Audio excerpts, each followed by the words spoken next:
Good morning students, I am Renu Yadav and today our topic is the function of parliament। जो previous topic था हमारा वो भी यही था। इसमें हमने फर्स्ट पॉइंट क्लियर कर दिया था to select the national government, कि पार्लियामेंट का काम क्या है, नेशनल गवर्नमेंट को सेलेक्ट करना। किस तरीके से सेलेक्ट करती है तो ये मैंने लास्ट वीडियो में आपको बताया भी था कि पार्लियामेंट जो होती है उसमें कौन कौन होता है, प्रेसिडेंट होती है, राज्यसभा होती है और लोकसभा होती है। तो लोकसभा के जो मेंबर होते हैं, टोटल मेंबर कितने होते हैं, 545 होते हैं, जिसमें से 543 तो है लोगों के द्वारा इलेक्ट किए जाते हैं, रिप्रेजेंट किए जाते हैं। 2 मेंबर जो है एंग्लो इंडिया के नॉमिनेटेड होते हैं। अब जो ये 543 मेंबर्स होते हैं, ये मेंबर्स की मेजॉरिटी के पढ़िए, ये नहीं कि ये एक ही पार्टी के होंगे। इसमें जो है कांग्रेस पार्टी के भी हो सकते हैं, भाजपा के भी हो सकते हैं, अदर पार्टी के भी हो सकते हैं। तो इस पार्टी में जिस पार्टी की मेजॉरिटी होगी वही पार्टी जो है रूलिंग पार्टी कहलाएगी। कई बार ऐसा होता है कि किसी एक पार्टी की मेजॉरिटी नहीं हो पाती, तो मेजॉरिटी नहीं हो पाती तो वो क्या करती है कि जो अपोजिशन पार्टी जो है उसमें से भी कुछ मेंबर्स जो है उनकी सहमति करते, तब जाके वो रूलिंग पार्टी बन पाती है। तो उसमें उस पार्टी को क्या कहा जाता है, कोलिजन पार्टी कहा जाता है, या कोलिजन की गवर्नमेंट कहा जाता है। मतलब गठबंधन की सरकार की कोई एक पार्टी का मेजॉरिटी नहीं है और उसमें फिर दूसरी पार्टी की मेजॉरिटी के हेल्प से वो गवर्नमेंट बनी है, तो उसे कहा जाता है कोलिजन गवर्नमेंट। इसके बाद हमने किया था कि राज्यसभा क्या होती है। राज्यसभा में टोटल मेंबर्स कितने होते हैं, 233 मेंबर जो है वो इलेक्टेड मेंबर होते हैं। इनको कौन इलेक्टेड करते हैं, लेजिस्लेचर असेंबली के मेंबर इलेक्टेड करते हैं। 12 मेंबर जो होते हैं वो प्रेसिडेंट के द्वारा इलेक्ट किए हुए होते हैं। ये हमने सब लास्ट वीडियो में कर लिया था, एक बार फिर से रिपीट किया है। आज का जो टॉपिक है वो हमारा to control, guide and inform the government, कि पार्लियामेंट का जो दूसरा फंक्शन है वो क्या है कि गवर्नमेंट को कंट्रोल करना है, उसको गाइड करना है और उसको इन्फॉर्म भी करना है। किस तरीके से गाइड करेगी, किस तरीके से कंट्रोल करेगी। तो गवर्नमेंट में जो एक सेशन जो होता है वो होता है क्वेश्चन आवर का सेशन। क्वेश्चन आवर का सेशन क्या होता है, उसमें क्या होता है कि क्वेश्चन पूछे जाते हैं। किस तरीके के क्वेश्चन पूछे जाते हैं, जैसे जो एक पार्टी है, जिस पार्टी की मेजॉरिटी है, मेजॉरिटी वाली पार्टी ने अपनी गवर्नमेंट बना दी, जैसे सेंट्रल गवर्नमेंट जो है वो उसमें अब हमारी कौन सी है, प्रेजेंट की बात करते हैं तो भाजपा है। तो जो कांग्रेस पार्टी के जो लीडर है वो भी तो पार्लियामेंट में है ना, क्योंकि दोनों तीनों पार्टी से मिलकर पार्लियामेंट में आए हैं। ये तो है नहीं कि एक ही पार्टी के लोग हैं। तो जो अदर पार्टी के जो लीडर है, रिप्रेजेंट किए हुए लीडर है, वो क्वेश्चन पूछते हैं। किससे पूछते हैं, गवर्नमेंट से पूछते हैं कि आपने किसी भी टॉपिक पर वो पूछ सकते हैं, जो भी गवर्नमेंट ने बिल पास किया है या जो टाइमिंग पीरियड दिया था कि हम जो है इतने टाइम में जैसे एम्प्लॉयमेंट के लिए सर्विस प्रोवाइड करेंगे, लोगों को ज़्यादा से ज़्यादा रोज़गार दिलाएंगे। तो अब आपका जो है 1 ईयर कंप्लीट हो गया है, आपने कितने लोगों को रोज़गार दिलवाया वो हमें दिखाइए, वो हमें बताइए। यदि नहीं हो पाया तो क्यों नहीं हो पाया वो बताइए, है ना। दूसरा, जैसे लोगों को पानी की फैसिलिटी प्रोवाइड करवा देंगे। मतलब कोई भी स्टेट जो है इस तरीके से नहीं रहेगा जहाँ पानी की शॉर्टेज हो, बट है शॉर्टेज, तो वो उस चीज़ पर ऑब्जेक्शन उठा सकते हैं कि आपने ये प्रोजेक्ट पास किया था तो इसका कहाँ तक काम कंप्लीट हुआ है।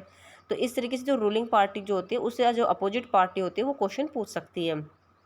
इस तरीके से गवर्नमेंट को वो कंट्रोल कर सकते। तो गवर्नमेंट के मन में भी कंट्रोल, डर होता है कि हमें जो है काम करना है, जो टाइम दिया है उसी टाइम के अकॉर्डिंग और बेटर तरीके से काम करना है, जिससे कि अपोजिट पार्टी हम पर क्वेश्चन ना कर सके। गाइड भी करती है। गाइड किस तरीके से करती है कि कोई यदि प्रॉब्लम आती है या कोई भी बिल पास होता है तो वो पहले कौन पास करता है, उसको रूलिंग पार्टी पास करती है। रूलिंग पार्टी के बाद वो राज्यसभा के पास जाता है, राज्यसभा उसके ऊपर डिस्कशन करती है, उसको देखती है। फिर राज्यसभा उसमें यदि कोई चीज़ राज्यसभा को ठीक नहीं लगती तो उसमें वो और उसको डिले कर सकती है, हाईलाइट कर सकती है, दोबारा उसमें रीडिबेट करवा सकती है और फिर उस पर उसको पास करेंगे।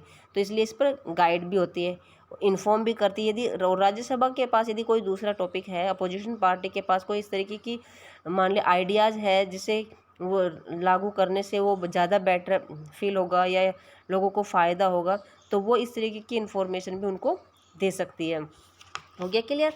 थर्ड पॉइंट है इसका रूलिंग पार्टी का ही लॉ मेकिंग, सॉरी इसका पार्लियामेंट का थर्ड फंक्शन जो है वो है लॉ मेकिंग। लॉ मेकिंग का क्या होता है, लॉ मेकिंग में हम पूरा एक चैप्टर जो है, नेक्स्ट चैप्टर जो है हमारा वो पूरा लॉ मेकिंग का ही है। तो इसमें हम पूरा डिटेल से करेंगे। तो अब इस टॉपिक को यहीं पर छोड़ते हैं। इसका आगे जो है वो है who are the people in parliament, क्या पार्लियामेंट में जो लोग हैं वो कौन कौन लोग हैं। ठीक है, तो पार्लियामेंट में कौन कौन लोग हैं, पार्लियामेंट में सभी पार्टी के लोग होते हैं, है ना। Parliament now has more and more from different background. Parliament का जो बैकग्राउंड है वो डिफरेंट लोगों से है। क्यों है डिफरेंट लोगों से? क्योंकि उसमें रूरल पार्टी के मेंबर भी होते हैं, रूरल रीजन के मेंबर भी होते हैं, अर्बन के भी होते हैं, फिर एंग्लो इंडियन के भी विदाउट रिप्रेजेंट किए हुए मेंबर भी होते हैं, अनरिप्रेजेंट, जैसे जो 2 एंग्लो इंडियन या 12 मेंबर्स जो वो, तो ये क्या हो गया, रिप्रेजेंट नहीं करते हम इनको, बिना रिप्रेजेंट के जाते प्रेसिडेंट चूज करते हैं इनको। इस तरीके इसके साथ साथ एससी और एसटीसी का कुछ रिजर्व कोटा भी होता है, तो एससी एसटी का रिजर्व कोटा होने से वो भी मेंबर्स इसमें आते हैं। जैसे कॉन्स्टिट्यूएंसी जो में जब इलेक्शंस जो होते हैं तो उनमें कुछ रिजर्व सीट होती है, तो वो रिजर्व सीट पर वो मेंबर जो है लीडर जीत कर या विनर बनकर लीडर के रूप में इधर पार्लियामेंट में आते हैं।